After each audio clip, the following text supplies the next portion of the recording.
കേരളവർമ്മ കോളേജിലെ ബീഫ് ഫെസ്റ്റിവലുമായി ബന്ധപ്പെട്ട് ഉയർന്ന വിവാദത്തിൽ അധ്യാപികയ്ക്കെതിരെ നടപടിയെടുക്കാനുള്ള കൊച്ചിൻ ദേവസ്വം ബോർഡിന്റെ നീക്കത്തിനെതിരെ ഇടതുപക്ഷ അനുകൂല അധ്യാപക സംഘടനകളുടെയും യുവജന വിദ്യാർത്ഥി സംഘടനകളുടെയും പ്രതിഷേധം ശക്തമാകുന്നു.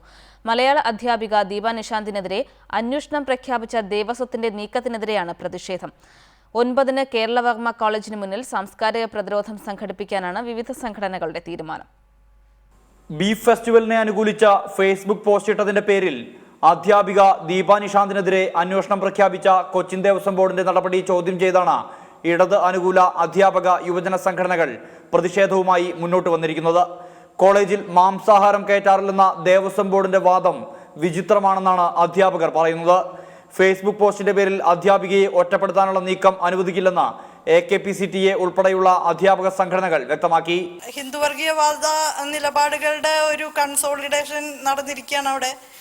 അതിൻ്റെ ഭാഗമായിട്ടുള്ള ആക്രമണം ആണ് ഇപ്പോൾ നടന്നുകൊണ്ടിരിക്കുന്നത്. അത് ഒറ്റതിരിഞ്ഞ് ചില അധ്യാപകരെ തെരഞ്ഞു പിടിച്ച് കോർണർ ചെയ്ത് അവരെ മാറ്റി നിർത്തുക എന്നുള്ള ഒരു ലക്ഷ്യമാണ് ഇതിന്റെ പുറകിൽ പ്രവർത്തിക്കുന്നത്. അതിനെതിരായിട്ട് തീർച്ചയായും ഞങ്ങൾ പരമാവധി പ്രതിരോധിക്കും. കേരളവർമ്മയുടെ മതേതര പാരമ്പര്യം അട്ടിമറിക്കുന്ന നീക്കത്തിനെതിരെ ഈ മാസം 9-ന് കാമ്പസിന് മുന്നിൽ ജനകീയ കൂട്ടായ്മ സംഘടിപ്പിക്കുമെന്ന് വിവിധ സാംസ്കാരിക സംഘടനകളും അറിയിച്ചു.